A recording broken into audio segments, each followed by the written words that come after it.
Hello friends, இன்றைக்கி வந்து என்னென்னா சிம்பிளாக பிள்ளைங்க வாலிப பிள்ளைங்களாம் பேச்சுலர் பசங்களுக்கு செய்கிற மாதிரி தான் சொல்ல போகிறேன்.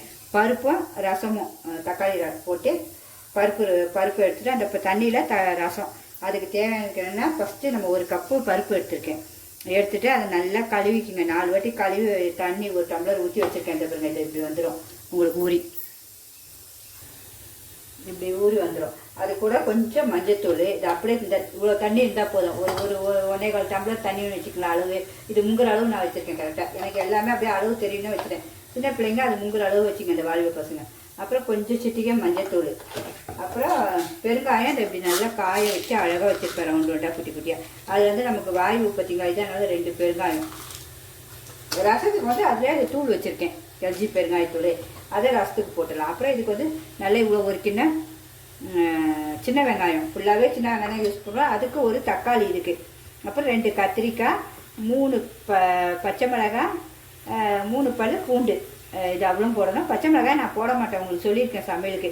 அதனால் நான் அதுக்கு வந்து இந்த காஞ்ச மிளகாய் 1 எடுத்து விதையை எடுத்து போட்டுருக்கேன். அதையும் இதிலே போட்டுருவேன். வேணுன்னா ஒரு டேஸ்ட்டுக்கு எனக்கு கொஞ்சோண்டு ஒரு பிஞ்சு மிளகாத்தூள் போடுவேன். ஏன்னா நான் பச்சை மிளகாய் சேர்க்கலதுக்காக தான் இவ்வளோண்டு. ஏன்னா எனக்கு சுவை வேணும் பார்த்தீங்களா, அதுக்காக, வேறு ஒன்றும் இல்லை. இந்த பச்சை மிளகாய் பதில் இப்போ இதெல்லாம் அரிஞ்சிட்டு வேக வைக்கும்போது குக்கரில் உங்களுக்கும் அப்படியே காட்டிடுறேன். அவங்கவுங்க விசில் எத்தனையோ அப்படி. என் குக்கர் கரெக்டாக இது வந்து 2 விசில் கொஞ்சம் ஸ்லோவில் வைப்பேன். அவ்வளோதான், போட்டு ஆஃப் பண்ணிடுவேன். ஆஃப் பண்ணிவிட்டு அந்த தண்ணியை மட்டும் இருத்துப்பேன். ஒன்றுனா உங்களுக்கு அப்படியே காட்டுறேன். இப்போ இந்த வெங்காயத்தை போட்டுட்டேன் உள்ள.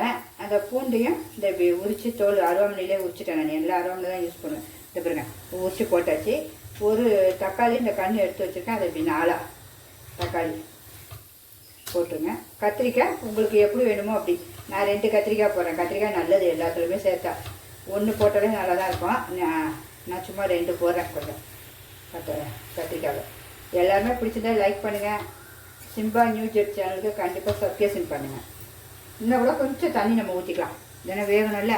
போதும், இந்த 3 அளவு அவ்வளோதான் அளவு. 2 விசிலில் வச்சிடணும். அதுக்கு அடுத்தது இதிலே நம்ம ரசத்துக்கும் பார்த்துருவோம்.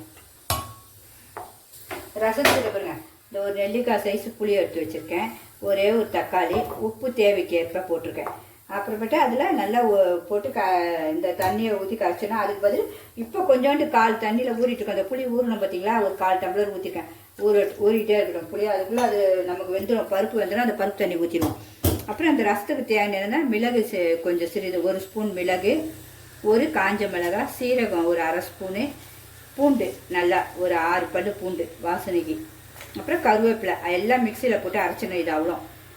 தாளிக்கிறதுக்கு இது ஒரே ஒரு காஞ்ச மிளகாய், கடுகும் வெந்தயமும் கொஞ்சோண்டு வச்சுருக்கேன் தாளிக்கிறதுக்கு. உங்களுக்கு தாளிக்கும் போது அப்படியே காட்டுறேன். இது வந்து நம்ம பருப்பு தாளிக்க 2 சின்ன வெங்காயம், ஓண்டு தேங்காய், ஒரு 1/2 காஞ்ச மிளகாய், கொஞ்சம் கருவேப்பிலை, சீரகம் 2 போட்டுக்கணும். இந்த சீரகமும் 2 வச்சிடுறேன். அவ்வளோதான். இது அவ்வளோதான். அப்படியே பருப்பு தாளிக்க ரொம்ப ஈஸி, ரொம்ப டேஸ்ட்டாக இருக்கும். 10 நிமிஷத்தில் நம்ம சமையலை முடிச்சுட்டு வெளியே வந்துடலாம். இப்போயே எனக்கு 11:15 மணி. ஆனால் நான் 12க்கு எல்லாருக்கும் சாப்பாடு கொடுத்துருவேன். இன்னும் ஒன்று பார்க்கலாம். இப்போ சாம்பார் பருப்பு வச்சாச்சு. இப்போ வந்து நம்ம ரசத்துக்கு எப்படி அரைக்கணுமோ அதை உங்கள்கிட்ட காட்டிடுவேன். தக்காளி சும்மா ஒரு 4 நம்ம கரைக்காமல் இப்படி போட்டு மிக்சியில் போட்டு அரைச்சிடுவோம். காஞ்ச மிளகாய் ஒன்றையும், கருவேப்பிலை ரொம்ப நல்லது, அதனால் அரைச்சிடுவேன். அதோட பூண்டியும் போட்டு அரைச்சிடுவோம். இது ஒரு சுற்றி தான் மிளகு போடணும், இல்லைன்னா ரொம்ப ஒரு மாதிரி குழகுலன்னு ஆகிடும் பார்த்தீங்களா. அதனால் பூண்டு கூட நம்ம இந்த மிளகு போடும்போதே போட்டுக்கலாம். இந்த தக்காளி, கருவேப்பிலை, காஞ்ச மிளகாய் மட்டும்தான் இப்போ அரைக்க போகிறோம். இந்த பாருங்க, அரைச்சாச்சு. நம்ம இந்த மிளகையும் பூண்டையும் சீரகத்தையும் ஒரு ஓட்டு, சும்மா ரொம்ப போடக்கூடாது பார்த்தீங்களா, குறைன்னு. இதெல்லாம் அரைச்சிட்டு நம்ம இந்த ரசத்துக்கு இது அப்படியே ரசத்துக்கு அரைச்சிட வேண்டியதான். பருப்பு வந்தோன்னே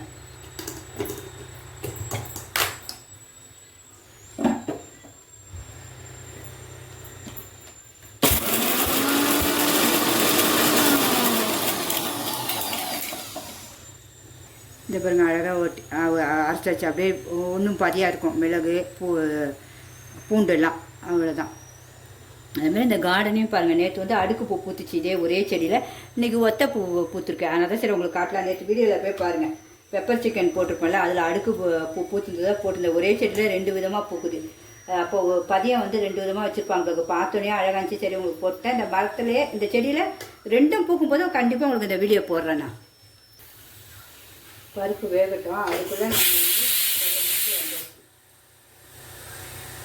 அதுக்குள்ளே இந்த புளியில் வந்து இந்த இதையும் போட்டு வச்சுருவோம். நம்ம எல்லாம் நல்லா பிசைஞ்சிட்டா நல்லா ஆகிடும். பருப்பு அந்த தண்ணியை அதில் ஊற்றிட்டு அப்படியே பிசைஞ்சிடுவோம். உங்களுக்கு எல்லாத்தையும் காட்டுறோம். இந்த மிக்சியோடு நீங்கள் கழுவி கொஞ்சம் தண்ணி ஊற்றிக்கலாம். எல்லாமே சிம்பிளாக இருக்கும். என் சமையல் ரொம்ப டேஸ்ட்டாக இருக்கும். எல்லாருமே பாருங்கள் போய். எல்லாம் இப்படி கலக்கி வச்சாச்சு. இந்த மாதிரி அது பருப்பு வந்தோடனே அந்த தண்ணியை நம்ம ஊற்றிடுவோம். நேற்று வச்சுட்டு அந்த ஹனி சிக்கனும் பெப்பர் சிக்கனும் அவ்வளோ டேஸ்ட்டாக இருந்துச்சு. எல்லாருமே செஞ்சு பாருங்கள். லிங்க்கில் போய் பாருங்கள். எல்லாம் போட்டிருக்கேன். அதையும் செஞ்சு பாருங்கள் எல்லோரும். பருப்பு இறக்கிட்டேன். இன்னும் பார்ப்போம். விசில் போயிடுச்சு. பார்த்துருங்க என்ன சூப்பராக இருக்குது பாருங்கள். மேலே கொஞ்சோண்டு தண்ணி இருக்குது, அடியில் பருப்பு இருக்குது. நம்ம இப்போ அந்த தண்ணியை மட்டும் வடித்து ரசத்துக்கு வச்சுருவோம். இந்த ரசம் எடுத்து வச்சுருக்கோம் பார்த்தீங்களா. இதில் இந்த ரசத்தில் இந்த இப்படி ஊற்றிடுவோம். ஊற்றினா மேலே டாப்போ அந்த பருப்பெல்லாம் தண்ணியெல்லாம் கீழே வந்துடும். அப்புறம் பருப்பு மட்டும் நமக்கு இருக்கும். ரசத்துக்கு எவ்வளோ தேவையோ ஃபுல்லாக எல்லாம் வந்துடும். இந்த பருப்பை நம்ம உப்பு போட்டு மத்தில் கடைஞ்சிட வேண்டியதான். ஈஸியான மெத்தட். சின்ன பிள்ளைங்க எல்லாமே பிஸ்னஸ் பிள்ளைங்க செஞ்சிடலாம். வாலிப தம்பிங்க செஞ்சிடலாம். எல்லாருக்கும் ஈஸி. அம்மாங்க வெளியே போனாலும் டக்கு நீங்கள் ஒரு பருப்பையும் ரசத்தையும் வச்சு உங்களுக்கு தேவையான ஒரு சிப்ஸோ உருளைக்கிழங்கோ அப்பளமோ வச்சு சாப்பிட்றலாம். அவ்வளோ இதை அப்படியே இதில் போட்டு நம்ம இதை வந்து அப்படியே கடைஞ்சிடணும். இதில் கொஞ்சம் தண்ணி நமக்கு புளிப்பு தக்க பார்த்துட்டு தண்ணி ஊற்றணும். வேறு ஒன்றும் இல்லை. பார்க்கலாம். ரசம் வந்து எனக்கு இது போதும் தான். அதனால் நாங்கள் 3 பேர் தானே போதும். இது இந்த அளவு தான். உப்பு புளிப்பு எல்லாம் பார்த்தா கரெக்டாக தான் இருக்குது. இதோட ரசத்தை அப்படியே மூடிட வேண்டியதான். தாளிக்கும் போது பார்த்துக்கலாம். இது தாளிக்கிறதுக்கு ரசம். அப்புறம் பருப்புக்கு நம்ம கொஞ்சோண்டு தேவைக்கு ஏற்ப நான் வந்து ரொம்ப செடிக்க நீங்கள் கொஞ்சம் நல்லா ஒரு டேஸ்ட்டுக்கு உங்களுக்கு எப்படி எவ்வளோ தேவையோ அவ்வளோ போடுங்க. நான் எங்கள் வீட்டில் உப்பு ரொம்ப சேர்க்க மாட்டேன். அதனால் அப்புறம் இந்த மத்தை வச்சு இப்படி நல்லா கடைஞ்சிடுறேன். 2 கடை பருப்பு சூப்பராக ஆயிடுச்சு பாருங்க. அழகாக கடைஞ்சிடுச்சு. இந்த மத்தை கூட நீங்கள் இதிலே போட்டு நம்ம கழுவு தேவை இப்படியே போட்டு செஞ்சாலே அழகாகிடும். அப்புறம் அப்படியே மற்ற தண்ணியில் கழுவி வச்சிடலாம். இந்த பருப்பு எடுத்து இப்போ ஊற்றி தாளிச்சிட வேண்டியதான். இதை பாருங்க பருப்பையும் ஊற்றியாச்சு. நல்லா சூப்பராக இருக்கும். நமக்கு ஊற்றி சாப்பிடும்போது அவ்வளோ ஒரு டேஸ்ட்டாக இருக்கும் பருப்பு. இது நம்ம தாளிக்கும் போது நம்ம அப்படியே ஆஃப் பண்ணி வைக்கும்போது இன்னும் கட்டியாகும்ல. அதனால் இது கரெக்டாக இருக்கும் உங்களுக்கு பக்குவம். இப்போ எல்லாமே நம்ம தாளிச்சிடுவோம் தான். 10 நிமிஷத்தில் எல்லாமே ரெடி. 2 விசில் தான் வச்சேன் ஸ்லோவில். நம்ம ரசமும் பருப்பும் தாளிச்சிடுவோம். ரசம் இது பருப்பும் ரசத்தையும் தாளிச்சிடுவோம். இப்போ கொஞ்சோண்டு எண்ணெய் தான் ஊற்றிருக்கேன் பருப்புக்கு. கடுகு கொஞ்சம் போட்டுருந்தோம். காய்க்கு வந்துக்கல கடுகும் கருப்பு உளுந்தும் போட்டிருக்கேன். முடிஞ்சோன்னா தேங்காய், சின்ன வெங்காயம், கருவேப்பிலை எல்லாம் ஒன்றா போட்டுடலாம். சீரகம்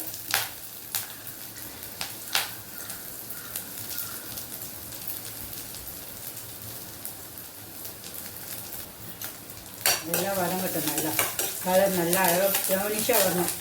அது வரைக்கும் வதங்கணும். இது தேங்காய் தான் அழகாக நல்லா கலர் மாறிடுச்சு ப்ரௌனிஷாக.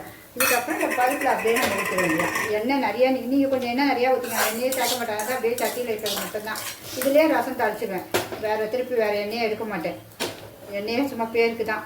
எங்களுக்கு ரொம்ப சேர்க்க மாட்டோம். இதை லைட்டாக சூடு பண்ணிக்கலாம் பருப்பை. அவ்வளோதான். சூடு பண்ணிவிட்டு இறக்கிடுவோம். லைட்டாக சூடு பண்ணால் போதும். அவ்வளோதான்.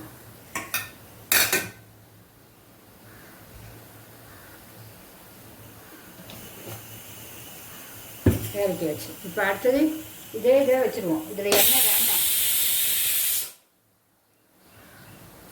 இப்போ ரசத்துக்கு வச்சாச்சு. அதே எண்ணெய் கடாயிலே வச்சுட்டு அதில் இருக்க எண்ணெயே போதும் நமக்கு. கடுகு அது வெந்தயத்தையும் கொஞ்சம் போட்டு காஞ்ச மிளகாய் இதையும் போட்டுக்கணும். நான் வந்து பெருங்காயத்தூள் எல்லோரும் வேணுன்னா எல்லோரும் நீங்கள் தூள் போட்டுக்கணும். எனக்கு தூள் வேண்டாம். அதனால் ஒரே ஒரு இது ரவுண்டாக வச்சுக்கோங்க. இதை போட்டுருவேன். நல்லா பொரியணும். அழகாக எண்ணெயில் பொரிஞ்சிடும். பொரிஞ்சோடனே ரசத்தில் போட்டுன்னா அது கரைஞ்சிடும். உங்களுக்கு ரொம்ப வாசனையாக இருக்கும். இதுதான் இப்போ இதை பாருங்க. அதையும் காட்டிடுறோம் உங்களுக்கு எப்படி பொரிஞ்சிருக்குன்னு. என்ன அழகாக பொரிஞ்சிருக்கு பாருங்க. இனிமேல் அது அப்படியே நம்ம ரசத்தை ஊற்றும் போது அப்படியே அது அழகாகிடும். கருவேப்பையும் கூட கொஞ்சம் போட்டுக்கலாம். கருவேப்பை எல்லாமே நல்லா சேர்ப்பேன். இந்த மாதிரி ரசத்தை அப்படியே ஊற்றிடுவோம். ரசம் கொதிக்கக்கூடாது. முறை கூடி வரும் ரசம்.